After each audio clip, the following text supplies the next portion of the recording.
નાગરિકોને કોઈને પણ મફતમાં વેક્સિન નથી આપી। આપણા દેશની અંદર મોદી સાહેબે બધાને મફતમાં આપી। સાથે સાથે એમણે આપણે તો બીજા દેશો પાસે માંગવાવાળા હતા, પણ મોદી સાહેબે 100 જેટલા દેશોને એમને પણ વેક્સિન આપી। આપણે આપવાવાળા બન્યા।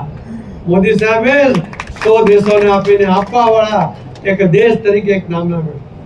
તમે કલ્પના કરો કે જે રીતે કોરોના વખતે બધા મૃત્યુ થતા હતા, આ રસી નહીં આવી હોત તો આજે આ મીટિંગ બોલાવી પડતે।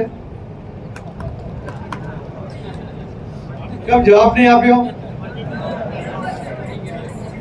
અમારા ઘણા બધા તો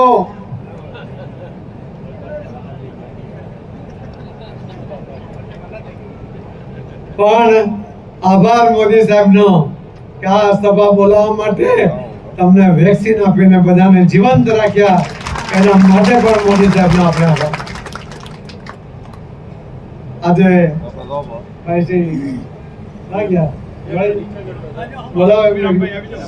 અભિરામભાઈ આપણી સાથે જોડાય છે। આટલે જ રહેજો બધા, આગળ ના જાઓ।